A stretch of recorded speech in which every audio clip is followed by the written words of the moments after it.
Hello everyone. I am very happy that after a while we have some fresh findings from EUROSTUDENT survey to share with you. Of course, these results are preliminary. Countries are still working on their EUROSTUDENT 9 analysis, but luckily we still managed to get two country researchers here at the talks today. We decided to combine results from two countries, Czechia and Sweden, and it turned out that they would both love to talk about internationalization and student mobility. So this is our focus today, different dimensions of internationalization in higher education. We have here two country researchers, as I said. First of all, Michal Janičko, who works as an analyst at the Czech National Agency for International Education and Research. He has been involved in the data collection, cleaning, and analysis within EUROSTUDENT in Czechia during the current wave. And his other experience include graduate and employer service with the focus on the transition from education to employment.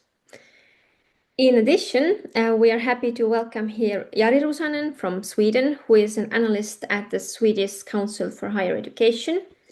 He has extensive experience in the higher education sector, having been active in the field since 1996. Jari has a long history in EUROSTUDENT as well, as he has been involved in the project since 2017, so almost 10 years already. His work focuses particularly on internationalization and international student mobility. So hello, Michal. Hello, Jari. Very happy to have you both here today. And I think that the easiest way is to go so that we will hear first one presentation from about Czech results. Then our listeners can comment and ask their questions after the presentation, either via chat or just raising your hand and letting us know that you would like to comment or ask. Then we will hear Swedish results as a second presentation. We will have a chance to comment and ask about this. And in the end, we will have a general discussion about internationalization and some wider questions if you have them. So I think this is all the introduction that I should have been made here, and it's time to hand over to Michal. So please feel free to start.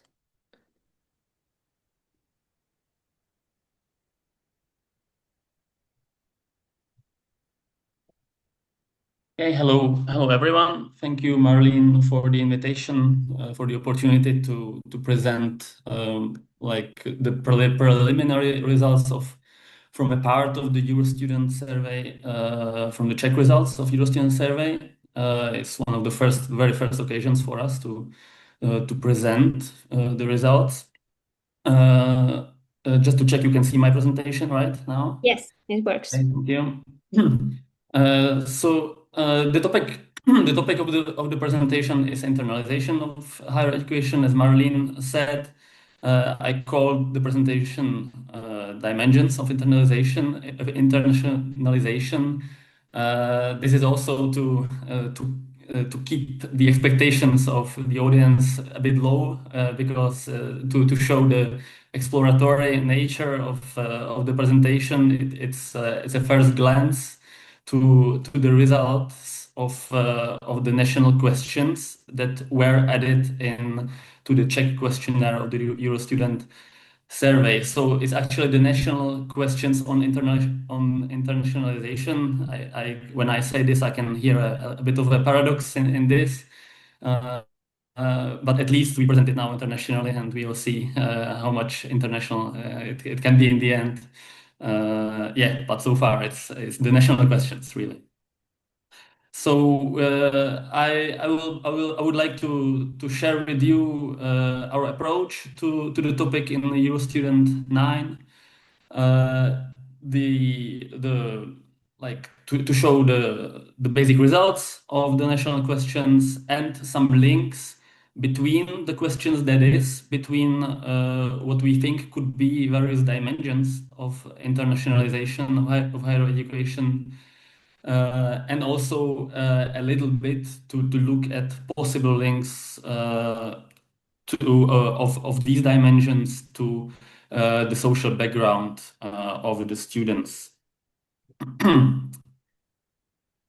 So to start with some context of international students in Czechia, this chart shows the development of their numbers, or more precisely, of their share on the student population in higher education in Czechia. You can see that the share has been growing quite steadily in the past years.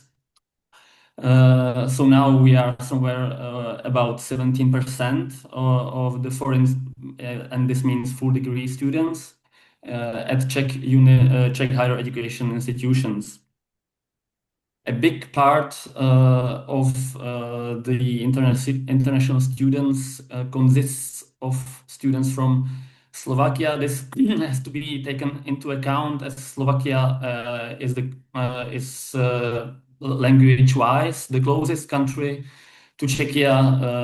The languages are mutually understandable, so the Slovak students may not always be seen by the local students as so much international as the other students. I think this is a phenomenon that is also known from other countries, maybe also from Sweden. Maybe Ari will correct me or confirm that the close countries to Sweden, like Norway and Denmark, would be the case. Maybe this is also a case in German-speaking countries, Germany, Austria, maybe also Estonia, Finland. But in Czechia, this is certainly the case that the Slovak students are seen a bit specifically within the group of international students, or sometimes not even so much as international. Uh, the chart also shows a group of international students or a group of students called fee payers, and this is within public higher education institutions. Public education at universities is for free, but when a program is taught in a foreign language, most often in English in reality, then universities are actually obliged to collect fees from the students. The approach of universities in this respect varies very greatly, especially the amount of the fee that they collect. For example, at health faculties, medicine faculties, these fees can be very high, but at many other fields or faculties, the fees can be only symbolic. So this is also something to be taken into account. But the share of these fee payers shows at least approximately the share of students who study in programs that are taught in a foreign language, most often in English. You can see that the share is quite low compared to the share of the international students overall. And this is because, for one, because of the Slovak students who can study in Czech, and also because many other foreign students come from Slavic post-Soviet countries like Ukraine and Russia, who also can very often study in Czech because the languages are close, and so well, if they can avoid the fees, of course, they do it very often. But this also accounts to other countries of origin of the foreign students. This is the more or less the same chart divided by the broad study fields. So by the ISCAT classification. Now Slovakia is not seen as a specific category, but the foreign students are merged into one share. So within study fields, we can see that the highest share of foreign students studies in IT in Czechia, then followed by social sciences and medicine. More or less, the share of fee payers, so the students who study in programs taught in a foreign language, correlates with this share across fields, with the exception of medicine, sorry, of IT, where despite the high share of foreign students, the share of FIPERs is low. This most likely means that foreign students are studying, let's say, or like more in an informal regime, so not formally in programs that are taught in English, but most likely in reality the programs are must be in a foreign language, or at least like otherwise it would not be quite possible. So this is a difference like compared to social sciences and medicine, where the share of FIPERs is quite high and correlates with the share of foreign students. So now to come to the EUROSTUDENT national questions in Czechia on internationalization. First of all, I would like to tell you which questions did we ask actually. There were a few of them on this topic. It was a set of the questions. So the first two were: how often do you meet foreign students during the current semester, divided separately during class and outside the classroom in your university environment, meaning at dorms, at events, and so on. The second question was: how often do events or activities take place at your university that promote interactions between Czech and foreign students? Then, how often do you participate in classes taught in a foreign language? How often are you taught by non-Czech lecturers?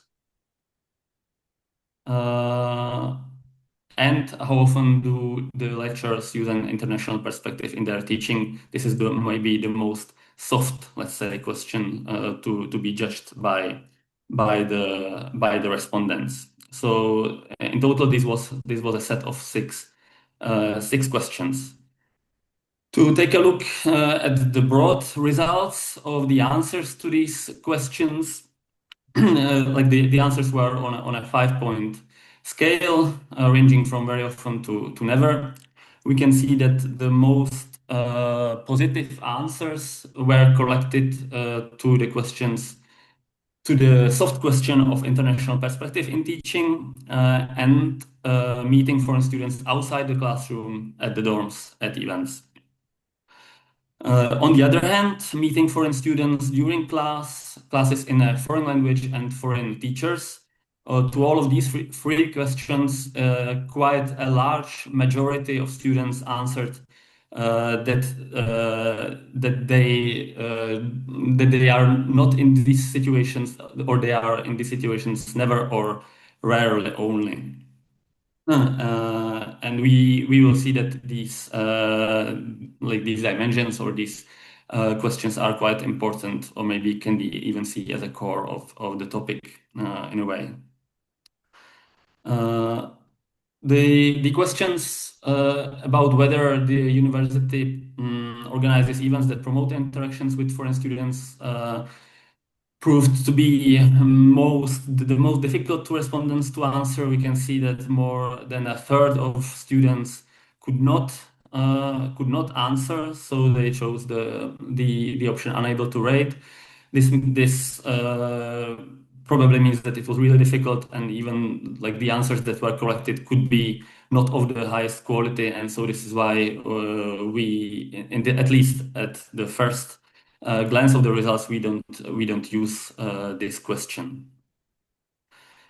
To look briefly on how the answers on the on the individual questions are linked to each other, I show you a correlation table where we can see the links between each of the questions.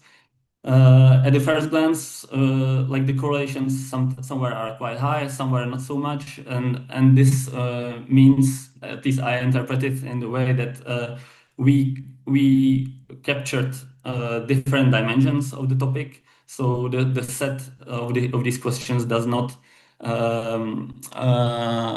is not related to only one single phenomenon of or like one single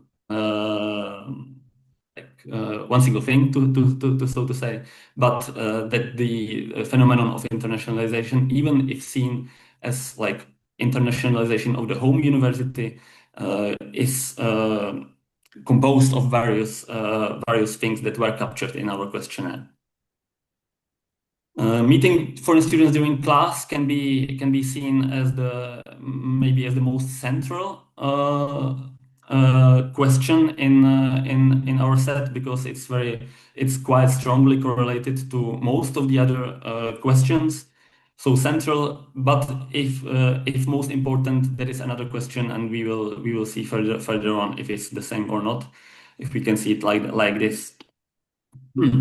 On the other hand, meeting foreign students outside the classroom, while it is quite strongly correlated to meeting students inside the class, it's by far not so much linked to all the other questions. So this is something a bit apart. Uh, Quite clearly, the students like meet foreign students at the dorms at events that are not directly connected to teaching. The question that I previously called a soft one, so and if the teachers use an international perspective in their teaching, proved to be quite weakly linked to the other ones. So it stands a bit apart. Also, when we looked at the differences by study fields, for example, the differences were quite small. So probably also the answers to these questions to this question are maybe not as precise, and we would need to look at this more in the later stages of analysis. But for now, for these reasons, we also will not show more results about this question, and we will leave the others inside. So keep them, yeah, precisely. Here we actually combine the share of foreign students from the administrative data by study fields with the results of the questions on meeting foreign students inside the class and outside the class. So we can see how strongly connected these questions to the factual presence of the foreign students in the specific study fields. How this link is strong, and the link is quite strong across the study fields. Meeting foreigners in class is very strongly correlated to whether they study in these fields or not. This is the purple one. But this is not always the case. The most visible exception is the health fields, so medicine, where despite the high share of foreign students, uh, the prevalence of, or like the frequency of meeting them, actually from the point of view of the Czech students, because here we show the answers of the Czech students only, so the students with the Czech citizenship. They don't meet them so often, at least not in the class. So this can be seen as a bit of like separated or maybe segregated even regime of internationalization when we look specifically at the health fields, and I will also come back to this a bit later. But also maybe even if we look at IT fields, now that I see the chart like so very like superficially, I can say that when the purple line is under the share of students, so under the yellow stripe, that can mean that the field is a bit under the potential of using like the potential of the foreign students is maybe a bit underused in interactions or in connecting them with the local student. that could be the case of IT, where the share of foreign students is like very high or the highest across the study fields. But even there, the Czech students don't meet them so often in the class. On the other hand, for example, in humanities, despite not so high, not such a high share of foreign students, the frequency of meetings between Czech students and foreign students in the class is quite high. So here it is a more, let's say, integrated type of internationalization than definitely in the health fields. Uh, Yeah, and doing the same with the other two questions, and that is the attendance of classes taught in a foreign language or taught by foreign lecturers, by foreign teachers. Here, the correlation or the connection with the share of foreign students is a lot weaker, actually. So again, in humanities, we can see that Czech students quite often, actually, or relatively often, attend classes in a foreign language or taught by foreign teachers. Uh, in social sciences, this is also quite high. On the other hand, in IT, despite the high presence of foreign students, not so high.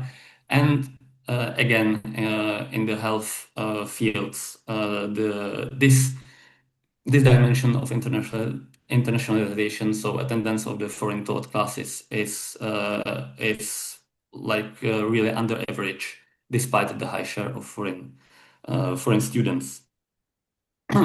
Taking for a while a closer look at the health fields, or at least broadly at the SCAD9, where the health fields are the largest. We divided or we looked even into individual universities. So these are large or like universities with large healthcare medicine fields. Uh, they vary greatly in the share of foreign students. Of course, it depends on the location. So there are universities with a very high share of foreign students in the health fields, and there are universities who in the health fields with a very low share of foreign students. But despite that, there seems to be a very weak link with whether the Czech students meet the foreign students in the class.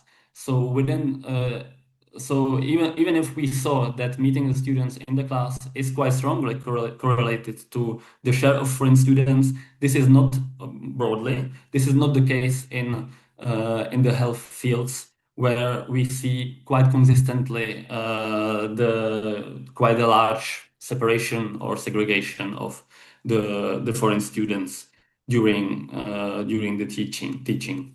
This is probably has a lot to do with the amount that the foreign students pay, and with the organizational approach of the medicine faculties to the programs that are taught in English. We were interested in whether the internationalization at home university, measured by our set of national questions, whether this can be linked, or whether this is connected to the temporary student mobilities to the intention of the local students to go abroad for a temporary study stay, or to their experience in the case of the older students, to their experience with a temporary study stay that has already taken place. The question could be whether the presence or the contacts with the international foreign students at the home university can contribute to a higher motivation, maybe, of the local students to go abroad for a temporary study stay. Of course, this will be only like a first glance, as in the rest of the presentation. But before looking at the results, we need to take into account that the international full degree students who study in the Czech universities, they most often come from these countries. This is the top 6 countries of origin of the international full degree students studying in the at Czech universities. So this is Slovakia, Ukraine, Russia, Kazakhstan, India, and Vietnam. On the other hand, where do Czech students go for a temporary study stay abroad?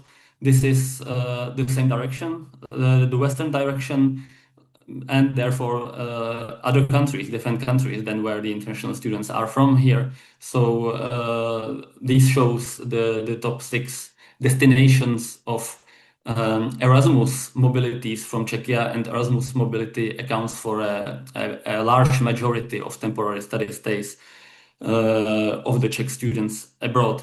So when we compare or try to link these dimensions of internationalization, we need to be aware of there is a big difference, at least like geography wise. And so maybe the link the link is definitely not straightforward, and maybe the link may not be so strong as we may assume. But in reality, at least just connecting the answers from the two questions. So temporary study stays abroad, intentions or experience on one side, and the set of our questions on internationalization. There is some link. Here we show students who Czech students who have no intentions and no experience with temporary mobility abroad. And we classify them by how intensively they are, let's say, exposed to internationalization at home, to how often they meet foreign students, or how often they attend classes in a foreign language. We can see that especially the students who say they never meet foreign students at home, either in class or outside the class, or who say they never attend classes in a foreign language, they also more often, like quite largely more often, also have no intentions and no experience with a temporary mobility stay abroad. So the link can be there, of course. How strong, how real, and where the causal, what is the reason and what is the consequence? We would need to dive more deeper into the data. But the link seems to be there. And this is also a brief a brief glance at the link of the internationalization with the social background of students. So depending on the financial condition of the family of origin of the students, so how well off the parents are, uh, the temporary mobility, the intentions or experience with temporary mobility abroad is varies quite a lot. So we can see that the students from families who are with the like with not so good financial conditions, they less often travel abroad for short time mobilities, temporary mobilities. But this link is weaker when we look at internationalization at home. So meeting foreign students at home or attendance of classes in a foreign language. Even there, we can see some link, but a lot weaker. So this type of internationalization, so internationalization at home, seems to be more accessible to students from less favorable social background. And so to conclude, more with questions, or like with like more hypotheses than with conclusions, because it's really it would not be fair to derive like clear conclusions from the first quite superficial still analysis of the results that I showed you. So the questions that we have in mind could be whether in our set of questions, whether all important dimensions of internationalization at home universities were covered, or whether there may be something more we can think of. How can universities be encouraged to use the potential of the foreign students that are there to connect them to the local students so they can avoid a more segregated type of internationalization that we can see that sometimes can happen despite a high share of foreign students at certain universities, fields, or faculties, to go more closer to a more integrated type of internationalization where the local and foreign students really meet often in classes or outside the class, and where the local students attend classes taught in a foreign language or by foreign lecturers. And a question can also arise whether a contact with international environment at the home university, so a contact with foreign students, can reduce the socio-economical bias in student mobility abroad, which is definitely, or like definitely, but which is like very likely present in the chances how much students are likely to go for a temporary study stay abroad, depending on their family background. So this is all from my side. Thank you for your attention, and I will be glad to answer your questions or comments. Thank you very much, Michal. Any questions, comments from the audience?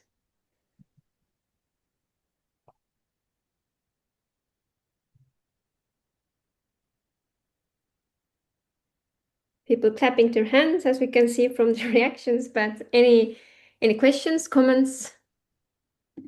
If I can, yes. Yes, of course. Yes, I thank you for the presentation. I find your questions and this issue very interesting. I only wonder if you don't have an issue regarding the comparing the definition of foreign students.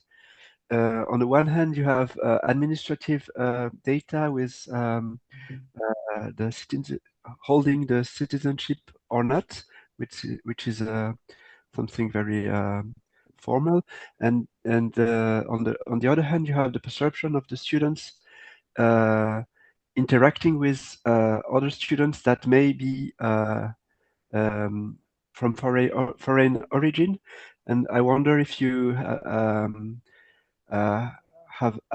have added a definition in the questionnaire. What is a foreign student for you? And second question is, could you compare the survey result with the share of students with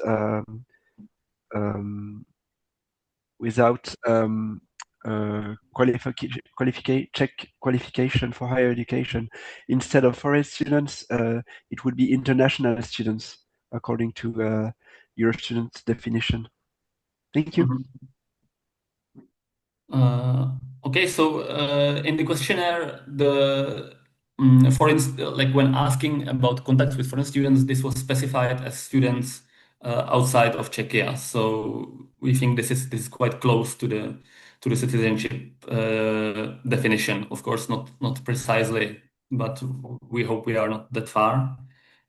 And the second comment, yeah, I take it we have not looked in this way into the data so far, but yeah, that's what I also thought when analyzing these data, that this could be a useful perspective, and yeah, I take it as an inspiration for further analysis of the data to take the international students as defined in EUROSTUDENT. Thank you. Thank you, Yasin, for the question, and also Miha for answering. But Helga, you raised your hand as well, so please feel free to ask or comment. Yes. Thank you very much for this very interesting presentation. I have a question regarding, you said that the incoming students, they are degree mobile incoming students, mainly from Vietnam, India, Russia, and so on. Are they concentrated in certain fields of studies? And would that then sort of be, do you have, I don't want to use the name, but do you have a concentration of certain nationalities in certain subjects? And does that hinder the mingling with local students or Czech students? And you had a question whether internationalization at home can help reduce the socioeconomic bias in student mobility abroad.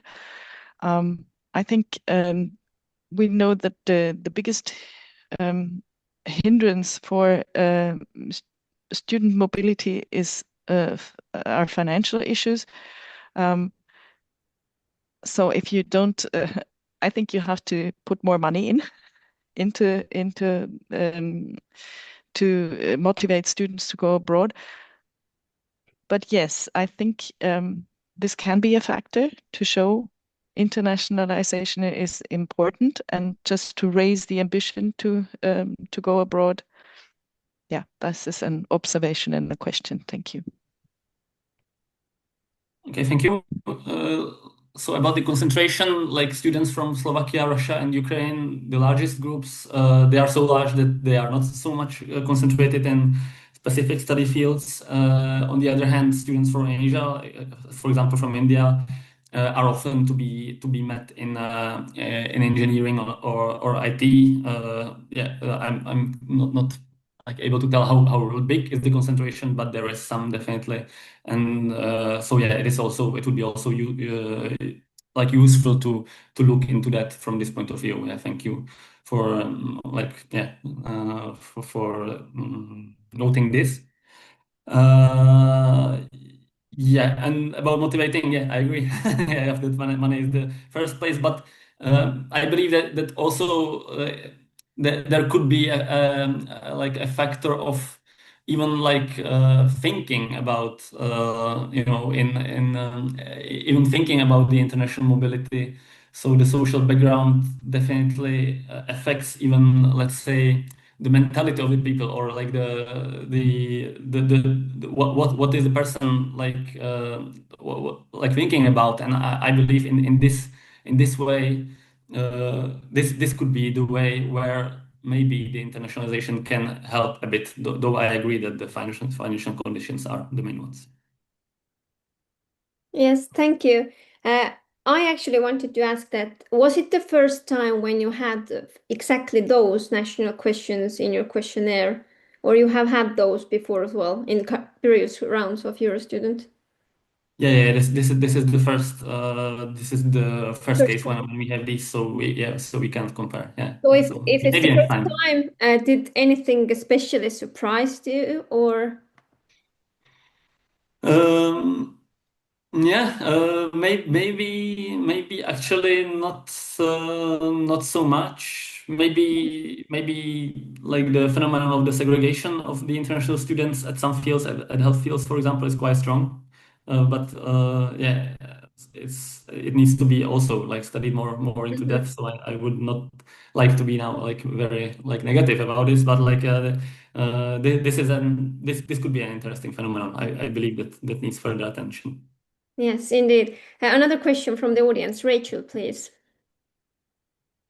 Good morning. It's morning here. Sorry. I'm also interested in dealing with international students, and I'm trying to teach my students who want to go abroad. But I want to know what is the difference with your students who go abroad that you promote? Do you promote them to go abroad and study, where you are receiving other international students in your country? So I'm not sure the dynamics there. Is that like something that is in your high schools that is promoted? Sorry, I did not capture like the core of the question well. Like, so what is the difference once again? Okay, so you said that your students leave Czech and they go. I'm sorry if I did the short version of it, and go to like Poland or other places to study in Europe. Do you promote them to study outside of their home country? If we try to persuade Czech students to go study outside the country, right? Yeah, Yes. and how do you do it? Like, do you promote it in high schools, or like, do you know which are the ways how the Czech country is doing that? Now you are asking about temporary mobility, or like to go like for a full degree abroad? Even for a summer study program, I promote to my students, if you can get over to Europe and study at Cambridge for a summer program, or even in your country to study for a summer program, it will enhance their learning and to be able to be more versatile in their education approach. Yeah, this is maybe it's a bit difficult for me to answer this. How this is going on in a high school. High schools, for example, this is not the environment I am like very much present in. But yeah, Person that my gets impression into is that is that Erasmus, for example, is quite a lot promoted as an opportunity for students to go abroad, whereas like I don't see any big promotion of go abroad for a full degree and leave the country forever. Maybe this is maybe not the case, but this would like be very like this would vary a lot like across like schools and so on. So maybe I'm sorry, a bit difficult for me to answer. I'm sorry for not being so much able. No. That's okay. I was just wondering because that's what I do is encourage my students, even if they're getting their degree in the US, to take a summer and go somewhere else to at least experience education differently.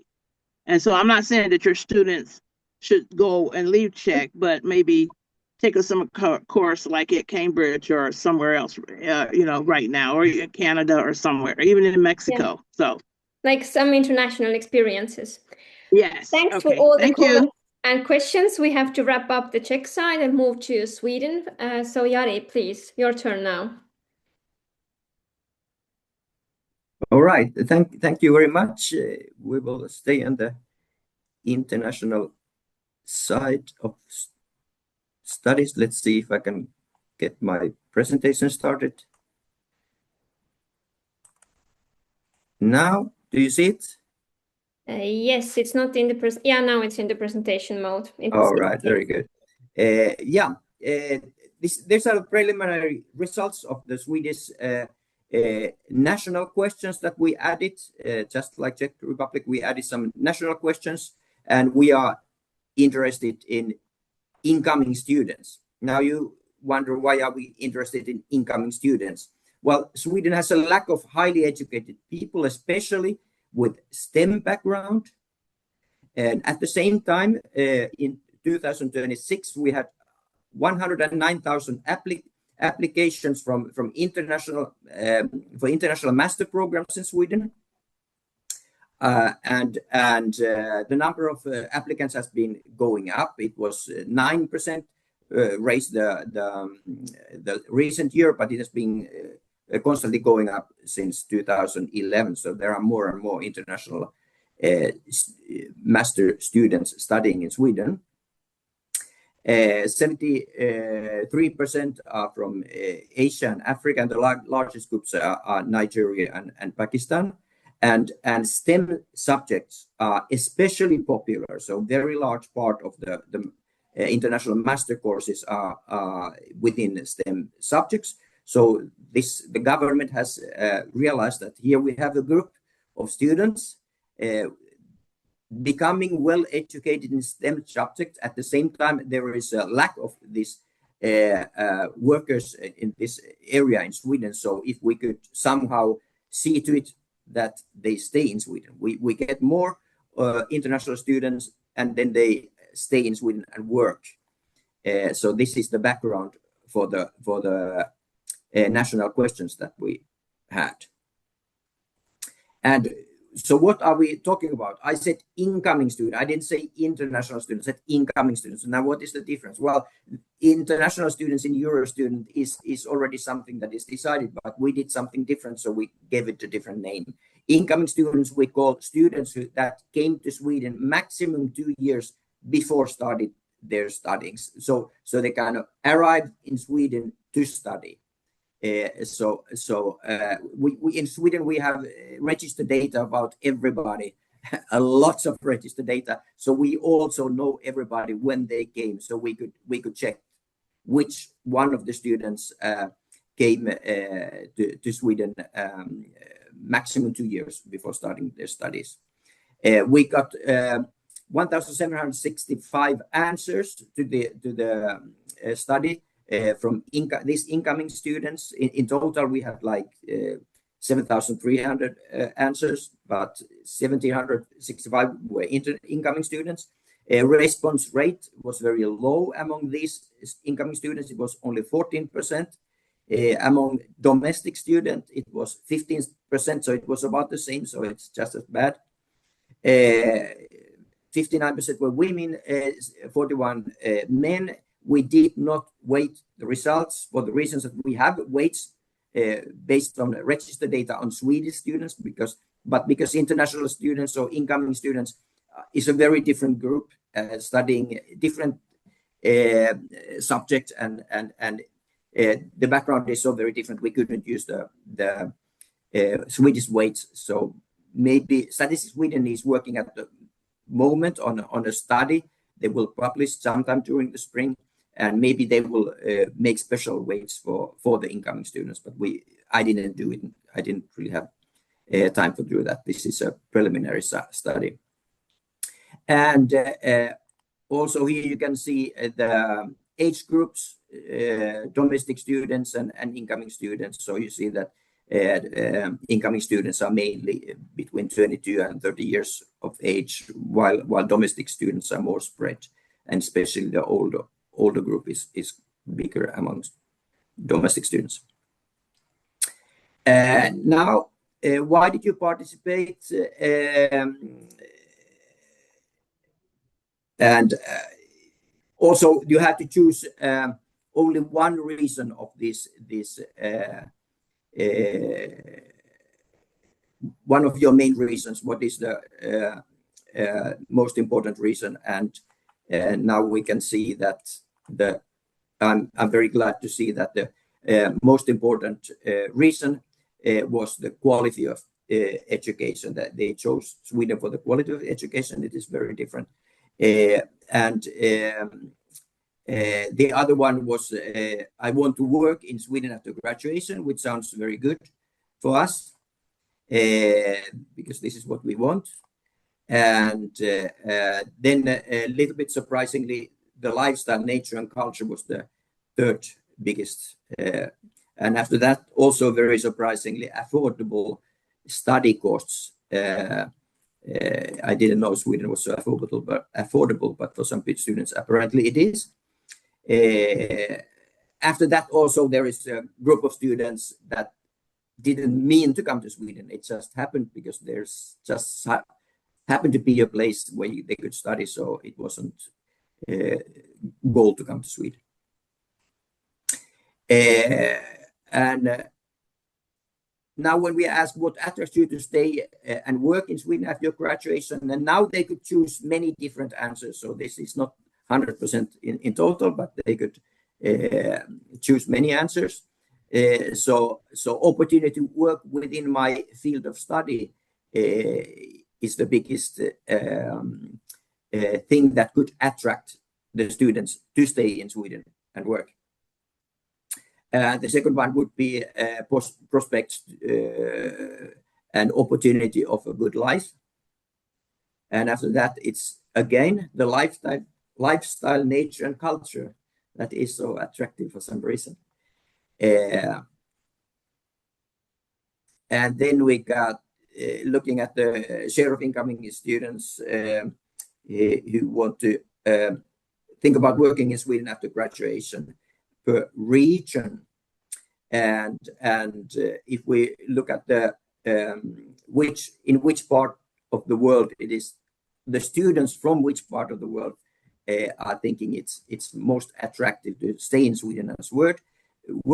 Southern Europe, 81% students from Southern Europe think it's would be very interesting to stay, and the second group would be Latin American and Caribbean countries, 80%. After that, 75 is Asia, and Northern America, that's like United States and Canada, not Mexico.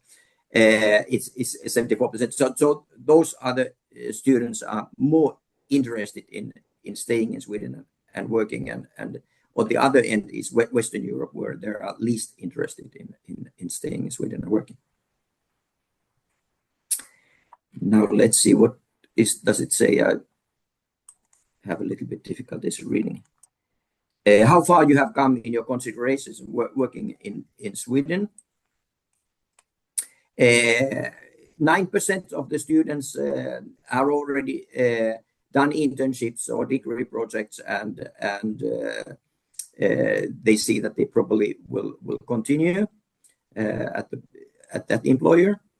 18% are already working in Sweden of the students, incoming students, and 23% have applied but not heard anything, and 23 also have received a negative response, and 37 have started networking, looking into contacts, and then there are 50% each in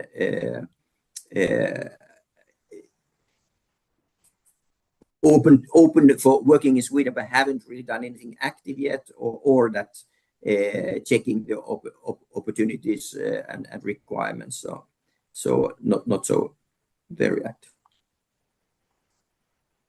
And then if we look into which students are happy about their studies, who would recommend their study programs, and looking into per subject area. Now I'm using the EUROSTUDENT subject areas. There are 20 different subject areas. That's a little bit more than ISKET. And here we can see the law for some reason. The strong darker color is the domestic students, incoming students, and the lighter color is domestic students. So in the law, the incoming students are quite clearly very, very happy compared to the domestic students and compared to other subject areas also. Otherwise, medicine and dental studies and health have very happy incoming students apparently. But in many subject areas, domestic students are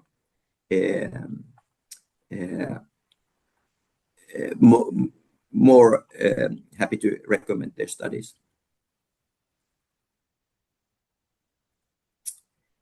And now let's see.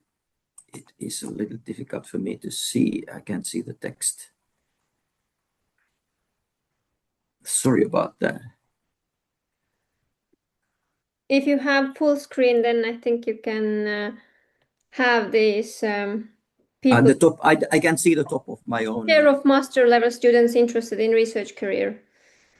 Yeah, thank you for reading it, because You're can't welcome. read myself. Then we can see also the same colors. Dark is incoming and the light is domestic.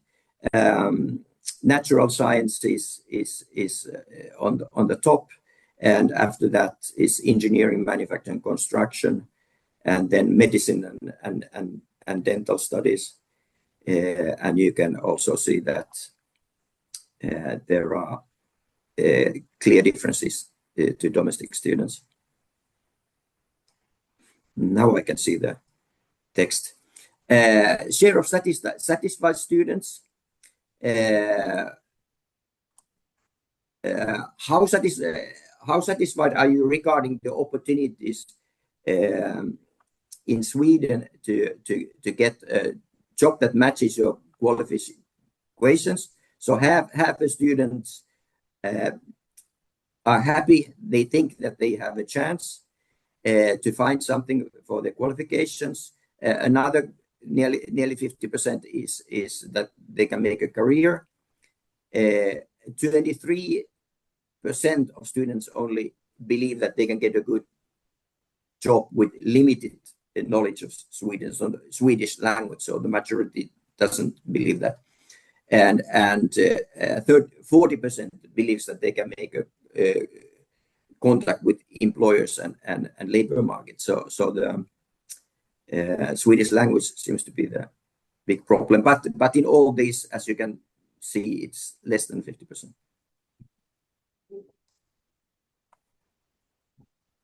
And then we have negative questions. What would make you leave Sweden after graduation?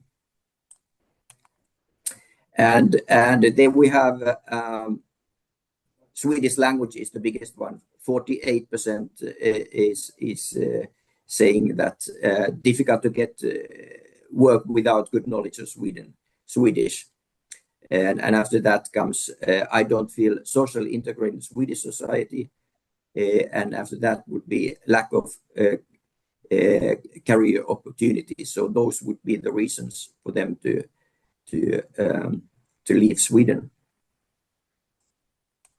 The biggest ones. That was all my pictures. Sorry about it was a little bit difficult for me to see that myself. Thank you, Jari. Any questions to Jari or any comments on the presentation?